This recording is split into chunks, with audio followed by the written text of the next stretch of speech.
If you've ever been to Paris, you've probably taken the metro before, or at the very least, you've walked by one of those iconic metro entrances. You know which ones I mean, those ornate green ones that look like they're out of a jungle or something. Well, did you know that those metro entrances were made by an architect who was at one point the darling of the world's Art Nouveau movement, and then at the next point was out of fashion, out of date? His work was torn down, and his name was largely forgotten. But not anymore. There's been a serious revival in the work of this architect, and you can find his stuff in museums across Paris and the US. You can even find replica metro entrances around the world. This is the Eiffel Tower podcast. My name is Oliver G. You're listening to the AB season. And G is for Guimard.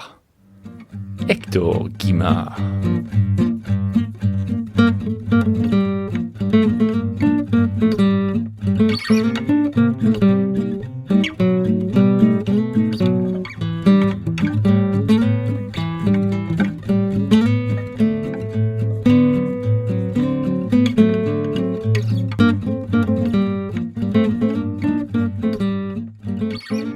Now that was some original music by our chief musician Pres Maxson. I'll tell you a little bit more about that specific song in a second, as it's an original and there's a few words from Pres about it. But I think we need to get into what this episode is about first.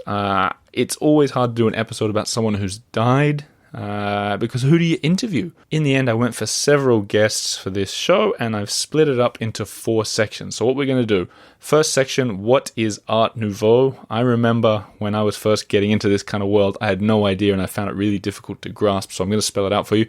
2, who was Guimard, and why was his work so important? 3, where you can find his work in Paris. And then fourthly, what is his legacy in Paris and around the world? And before even that, I think we should touch on something. In French, you call this guy Hector Guimard. In English, Hector Guimard. I might call him a mix of everything, but in French, Hector Guimard.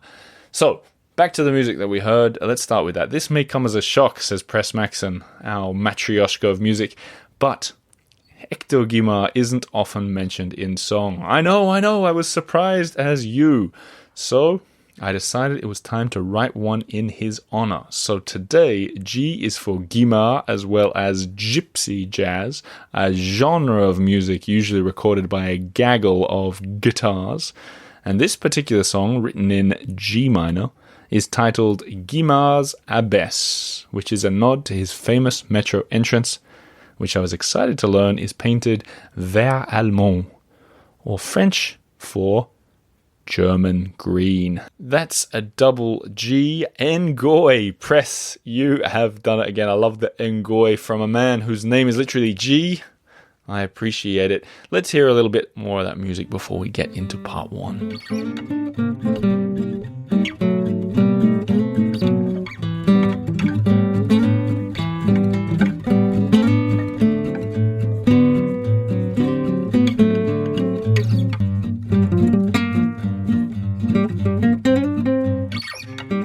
Okay, so here we go. Part 1, what is Art Nouveau? And I think it's easiest, like I said, I remember when I moved to Paris and I was trying to understand this, and when people described it, it was too complicated. So what I've done is a real basic idiot's guide to Art Nouveau that I used, and then the official definition.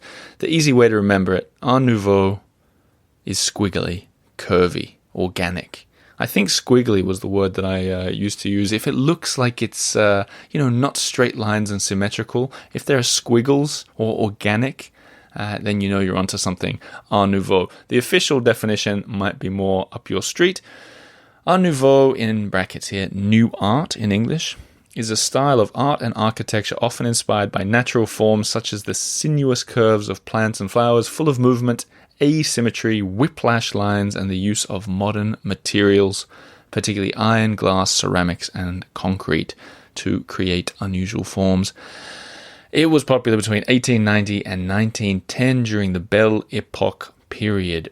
a lot of Guimard's buildings and his metro stations have become classics of the Art Nouveau movement, although a lot of them were torn down when it went out of fashion.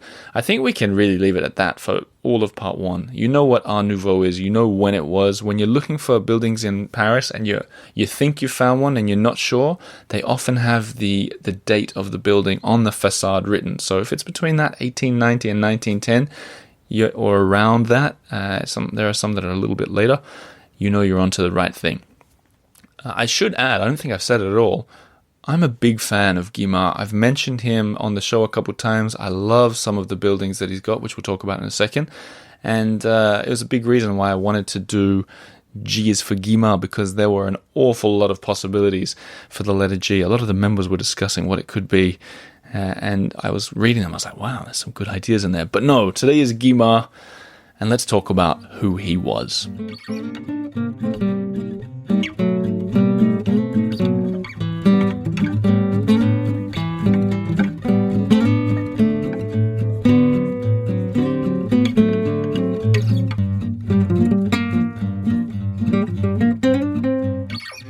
Okay, so before we get into a few of these interviews, let's meet the man himself. The brief version. Born in 1867 in Lyon, died in the US in 1942, catapulted to fame for his Castel Béranger building, which was the first Art Nouveau building in Paris and which is still standing. We'll talk about that later. But if you think you know what it is, it's that one with that amazing, it looks like you're under the water really. It's full of color. It's got that iron grill gate out the front, and honestly, one of the most iconic buildings, if not in Paris, at least in the 16th arrondissement. Between 1890 and 1930, Guimard designed and built some 50 buildings in addition to 141 subway entrances for the Paris Metro, as well as numerous pieces of furniture and other decorative works. However, Art Nouveau went out of fashion in the 1910s, and by the 60s, most of his work had been demolished. Guimard's critical reputation revived in the 60s, in part due to subsequent acquisitions of his work by the Museum of Modern Art, and art historians have noted the originality and importance of his architectural and decorative works. He was also a disciple of Viollet-le-Duc. So there's one for you guys who are long-time listeners to the show. He was a disciple of the same man who reinvented Carcassonne, who reinvented the Notre Dame Cathedral. And unfortunately, this isn't an episode about Viollet-le-Duc, so I'm not going to talk any more about him. But now on to some interviews. Why was Hector Guimard so important? And when it comes to these kind of questions, I like to turn to one of my favorite tour guides in the world, Boris Petrovich from Paris in person. He does an Art Nouveau tour, especially in that sort of 7th arrondissement area, in which he helps people to learn more about the history and symbolism of Art Nouveau in Paris. And I asked him, why was Guimard so important to the Paris landscape?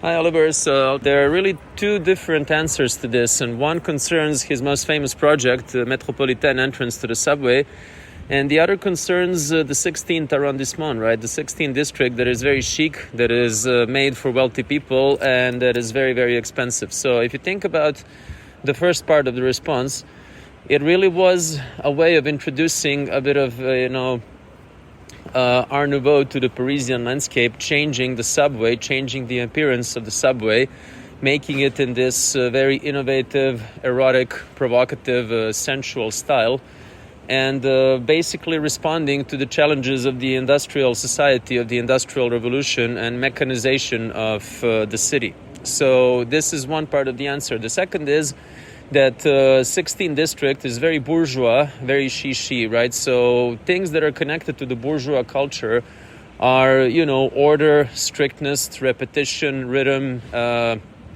Basically, the bourgeois people are stereotyped to be very cold, very strict. They're all business-oriented. They're all about numbers. So introducing Art Nouveau buildings to the 16th was a breath of fresh air and was an architectural rebellion of the sorts. Thank you, Boris. We'll be hearing more from him after a bit of music and as we jump into topic 3.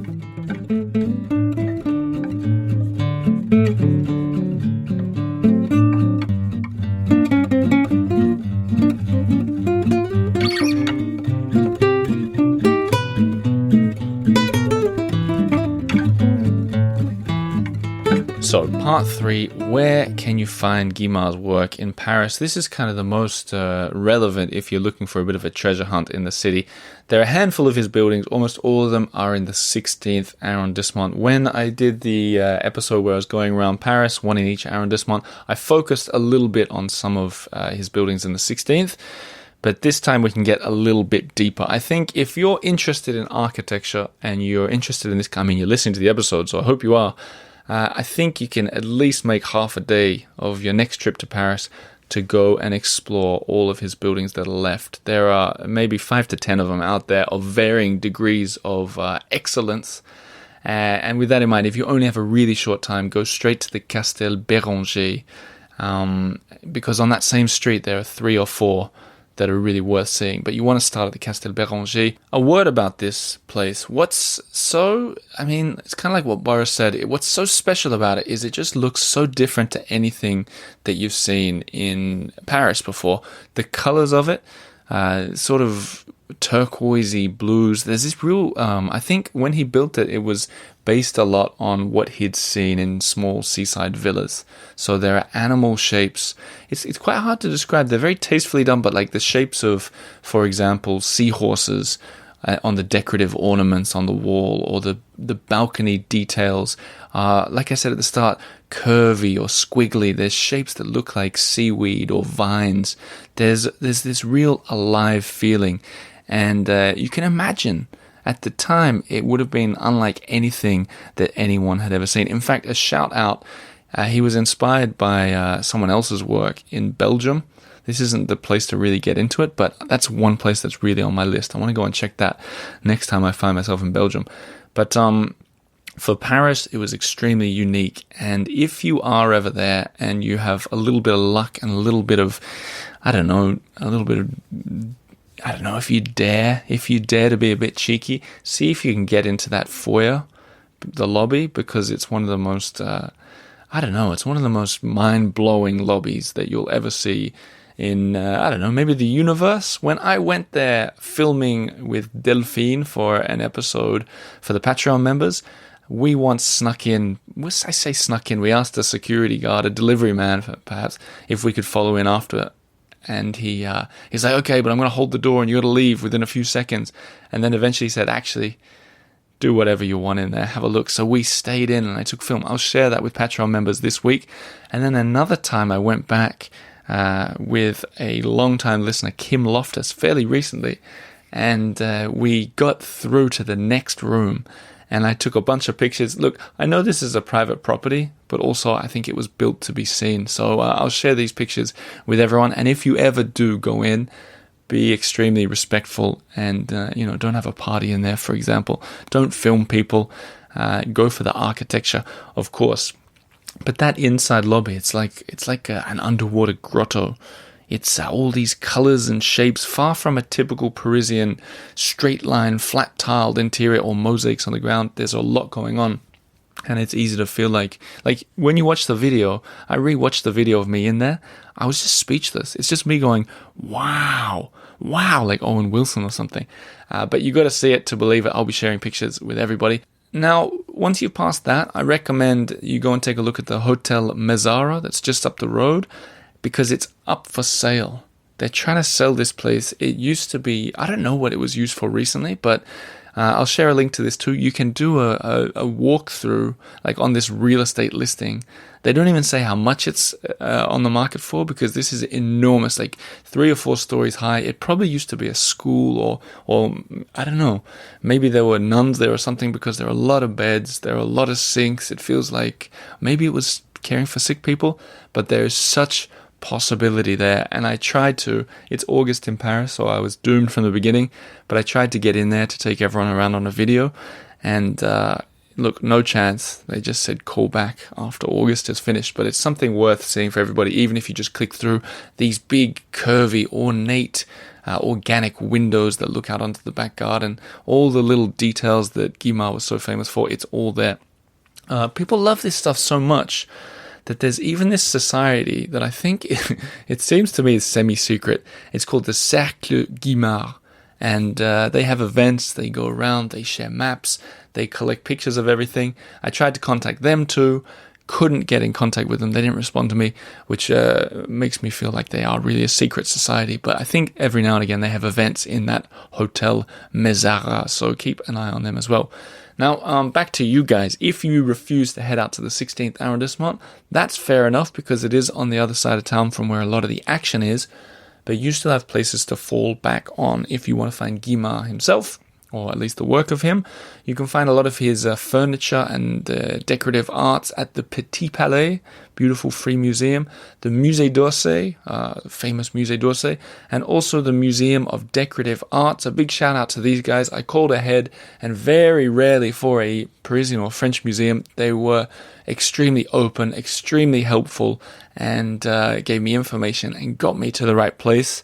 And it was so appreciated. So I think it's a really underrated museum in Paris, the Museum of Decorative Arts, right next to the Louvre on Rue de Rivoli. Check it out if that's your thing. I really liked it. The building itself, magnificent, and some wonderful views from it too. Lastly, you can also find a Guimard building, kind of surprisingly, in the Marais. And when I was talking to Boris about it, he said it was his favorite of all the Guimard works. Here's what he said when I asked him about it. So I would say that this would be the Orthodox synagogue in Rue Pavée in the Marais district, because it's made in a very unassuming way, right? It blends in perfectly with its environment. It's very sensual, it's very floral, very symmetrical, which is not really usual for Art Nouveau, but it's also at the same time a synagogue. So you have this beautiful architectural jewel, but then when you enter it, you see that it really is a functioning synagogue that is divided in two sections, that are protected by curtains. So you have the male section and the female section. And you have this, again, breath of fresh air, that is, very floral, very colorful design, interior especially, connected to a house of worship, right? That, is very strict. I mean, it's an Orthodox synagogue. So it's really the same reason why I like, Guimard in the 16th district. So he's trying to counter something that is seen as cold and rigorous with his very voluptuous, very curvy, very sensual style. Lastly, you can find all of his metro stations. Well, not all. You can find a lot of his metro stations around Paris. These metro stations, we touched on them a little bit, and I don't know, they're fascinating. I think if you want to find one beautiful one that's kind of central, go to Place des Abbesses, Guimard's Abbess, as Pres Maxson would probably call it. Right there by the I Love You wall is a really stunning example of one of the metro entrances. It used to be down at the Hotel de Ville, but they moved a lot of these around. So that's not one of the big original ones in its original place. The only one where you can find a classic, amazing one is the Porte Dauphine, right at the edge of town in the 16th, at the end of Avenue Foch. And that is really, it's really in the middle of nowhere in terms of where you're likely to be in Paris. But if you're going to make one pilgrimage for Guimard, make it to that one. Otherwise, an awful lot of the metro stations still have some kind of Guimard there. There's a really good one by Parc Monceau, which I'll talk about again in a second. But I realize there might be some people listening who have kind of no idea about these metro entrances. So I've done a bit of research. They weren't, as with anything ever in Paris, same with the Eiffel Tower, same with the Montparnasse Tower, same with everything whenever they're changing. People loved it and hated it. Salvador Dali had a great quote. He loved them.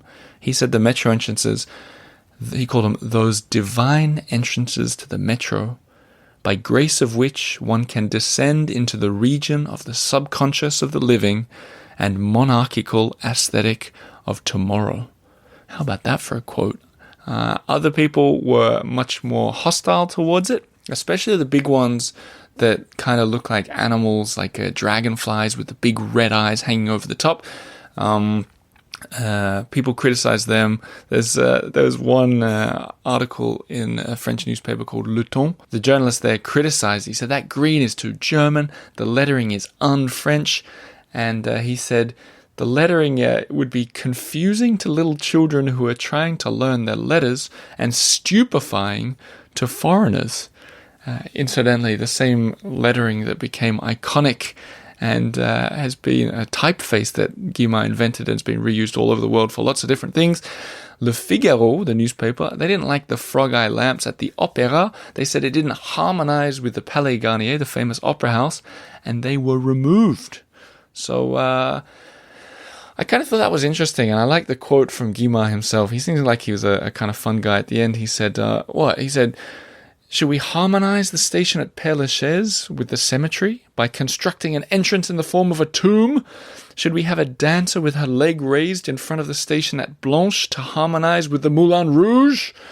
I like this whole, it's kind of like they're having rap battles through the newspapers 120 years ago. But, you know, people didn't like it. Typical Paris, and luckily for us, a lot of them have remained. Now, there's a really cool, I did a video walk with Boris from Paris in Person years ago, where we went through the Parc Monceau, and at his request, we ended at one of these really ornate stations that's on the north side of the park. I'm going to share that again with Patreon members this week, but he was really, he got into a fever pitch talking about it, and I want to play a little clip of it, especially how he talks about the explosion of vegetative eroticism. Have a listen. So you can see that they're shaped as an owl, but also on the inside they have a peacock spreading his tail, and they have the letter M, right, that's Metropolitan, that's like the metro system of Paris. And another interesting thing about this tour is that Art Nouveau came in the time of very repressed bourgeois way of life. Yeah, in England it was called Victorian, but you might say that it was very repressive towards sexuality. So Art Nouveau would be like this explosion of vegetative eroticism, and it would sneak in all these like erotic hints into its architecture. So you would have a lot of stylized penises and clitori. Even like here? Oh yeah, this is a great example right here, right? When you take a look at this section here, yeah, you can see what it looks like. Given that Boris has such a way with words, I asked him what he liked about the metro. Have a listen. I think I can basically repeat what we already said about it. It's the fact that it's very organic, that it's a blend between, the industrial aspect of Art Nouveau and the organic aspect of Art Nouveau, that it brings together these polar opposites, right? So it's very sensual, but also, it's using industrial materials. It's, spread around the city. It has to do with the subway, the most industrial of all things, an underground train. So it's dealing with something that people find scary, but in a very organic, sensual manner. So it brings together, Eros and Thanatos, right? This whole idea that machines will end up devouring us all, that machines will replace everything that is organic, that they will cancel and then replace our humanity. And he connects it to this really beautiful, organic, natural design of the subway. So yeah, to me this is really, I hesitated when you asked me what's my favorite Guimard piece. I mean, I hesitated to say the subway because I really love the subway. I think it's a masterpiece. His Metropolitan entrance really is it really deserves all the praise it has.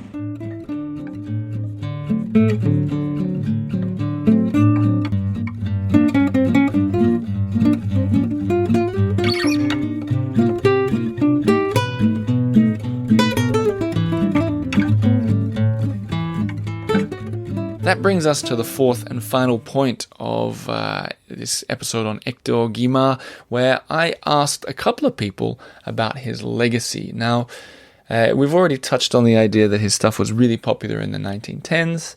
Then there was a mini revival in the 60s. But the big question is, do people care today?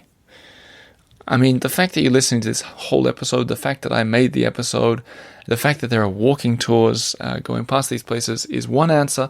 But I was really interested in, the museums stock some of these things. They display it. But obviously there are things passing around in private collections too. And I remember seeing some in the Lucien auction house in Paris. And as you regular listeners know, I've had Christophe Lucien, the head auctioneer, on the show a couple times. In fact, he's had me on his own show once, speaking in French about my own love for Paris. He's a friend of the show, and I got in contact with him, and I said, you've been doing these Paris Mon Amour auctions where you collect stuff from around Paris. You've been doing it for years, 14 years now. Does Hector Guimard show up a lot? And he said this. Hector Guimard, a major representative of Art Nouveau, left an indelible mark on the city of Paris. He has now become a star at auctions and the antique market. As part of the Paris Mon Amour auctions, the noodle-style architectural objects and vestiges he left behind are drawing crowds. The most emblematic objects are obviously the remains of railings from Paris metro entrances. In particular, the cast iron shields, painted green, adorned with the stylized M for Metropolitain. They are extremely rare since the decoration of Parisian metro entrances, after having been largely destroyed or sold, are now classified as historical monuments. They now fetched around 5,000 to 6,000 euros, sometimes even more. Then we have seen everything from Parisian building doorbells to stained glass windows, garden benches, and Parisian bistro tables. We have seen Parisian window railings in cast iron climb up to 120,000 euros. Thank you, Christophe Lucien. Great answer, as usual. He sent me a text with a lot of the other stuff they sell and how much they sold it for, and I'll just give you a glimpse into this. They've sold everything from garden benches, very Parisian perfume bottles that reach up to 20,000 euros, pendant lights, lamps, dining room chairs in carved wood, 40,000 euros, vases, ceramic flower pots, and photo frames. So keep an eye, this goes without saying, keep an eye on Paris Mon Amour, because those auctions are incredible. And I don't know, if you got 120,000 euros lying around, you could buy yourself a window railing in cast iron. Now, the other thing, what really struck me about Guimard right now is how popular his work is in the USA, the United States. Right now, there's a huge display in Chicago at the Driehaus Museum after a successful run in New York City. So I called Chicago. This is the second week in a row that I've called America for this podcast. And would you believe it? Someone answered straight away. I got talking to the head of communications, Julie Truman, about what they've got there at the moment. And I'll tell you right now, I've had a look through the book that comes with it, and their collection is incredible. Here's what happened when I talked to Julie.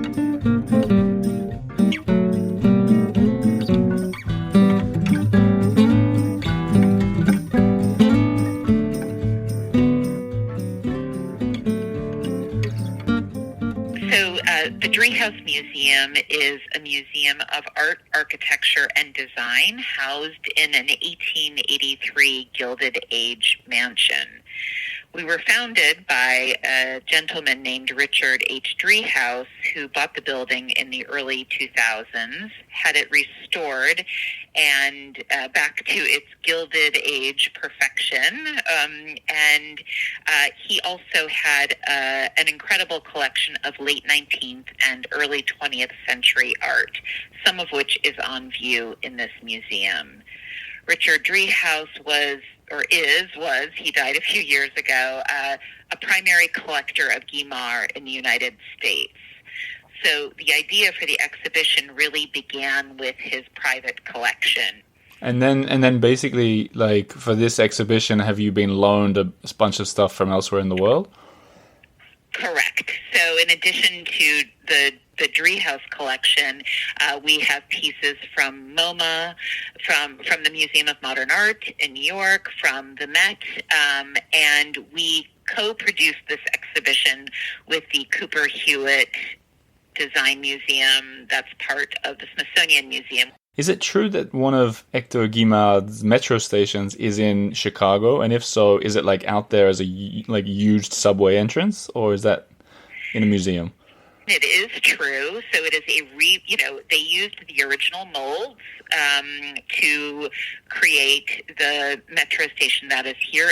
It was given to Chicago from Paris. We are a sister city to Paris, and it was given to us as a gift. And it is connected to a train station, but that station entrance is now closed. So that must be kind of weird in Chicago. Like, I've never been to Chicago, but I imagine that kind of sticks out as being quite different. Does everyone know the history, or is it just like, oh, there's an old kind of weird thing in the middle of the city? One of the things that we tell people who come to the museum, or as we were talking about this exhibition, is you may not know the name Hector Guimard, but you know his work. If you've been to Paris and you have taken the metro, you have seen his work. And then everyone says, oh, of course. And that is usually people's recognition with his name, is the Paris metro. What has been people's reaction to coming and seeing 120-year-old French Art Nouveau works in the middle of Chicago? Are people into it, or is it a bit confusing for them? Is it loved? One of the reasons this museum is such an interesting place is because, as I mentioned, it is a restored house from the period in which Guimard was working. So it is not an Art Nouveau decor, but it is of the same time period. And so when people walk into the museum, they're seeing an exhibition that is installed in, a bedroom that somebody once lived in. That makes Guimard's work come alive in a very different way than it would if it were in a white wall of a regular, typical museum. But for me, the real joy is to see how this exhibition is a spark in people's brains about how incredibly beautiful Art Nouveau was. And more importantly, perhaps, that Hector Guimard was much more than just a beautiful designer. He had a lot of ideas about accessible and affordable housing that nobody talks about, and he was a little bit a man before his time. To me, seeing people get curious has been the real joy. Well said. And I also noticed that that you guys seem to be promoting the idea that his wife was really important in his work and his his legacy, and I thought that was really cool too. Thank you. That was going to actually be my next point, which is that one of the reasons why there is so much Hector Guimard in American museum collections is, of course, because they came to the United States, right at the outset of World War II, and after Hector died, Adeline gave so much of his collection to American museums, especially in New York and Philadelphia.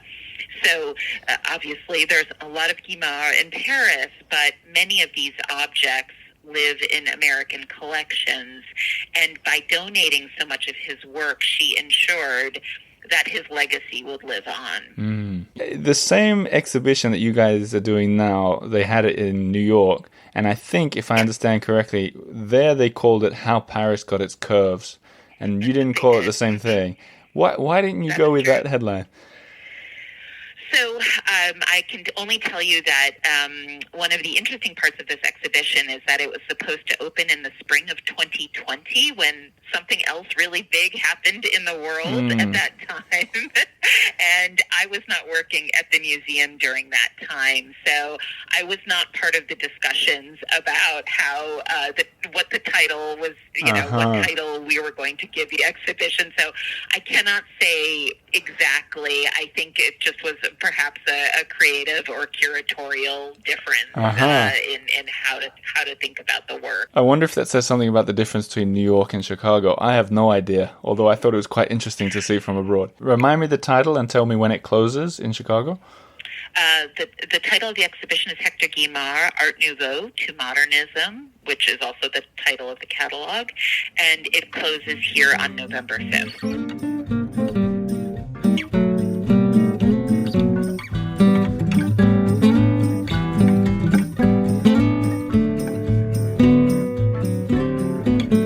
There you have it. G is for Guimard. I hope you have learned something there, because I certainly have. There was a lot of research that went into this episode, and what I really like about Guimard and Paris, this is a story that's so woven into the fabric of everyday life in Paris that you don't even think about it. It's just there. So I'll finish on a fun fact. If you have no plans of getting to Paris anytime soon, or Chicago for that matter, but you want some Guimard in your life, here's a list of where you can find versions of his metro entrances, but around the world. Firstly, there's a genuine one at Square Victoria on the Montreal Metro in Canada, in Mexico City at Bellas Artes station. I don't know if my pronunciation's right. I'm having a go. In Lisbon at the Picoas PICOAS station. In Moscow at the Kievskaya station in Moscow. In Washington, D.C. at the National Gallery of Art, they have a metro entrance in their sculpture garden, and there's another one in the Museum of Modern Art in New York. Lastly, the Dali Theatre Museum in Figueres in Spain has some light stalks from a metro entrance on their patio. That is plenty to keep you going. And speaking of keeping you going, this show, The Eiffel Tower, is kept going by Patreon supporters. So this week, I'll be taking them all on a live video walk of the Guimard buildings of the 16th arrondissement. As I said last time I did something similar, we ended up inside the Castel Béranger. Who knows? Maybe it will happen again. If you like this show and you want to see it thrive, patreon.com/The Eiffel Tower, where I will welcome you with open arms. This has been the Eiffel Tower podcast. My name is Oliver G. Next week, the letter H, and there have been clues. Once again, I hope you like architecture, because that will be an episode for you. I'll be back then. Thank you for listening, and have a lovely week.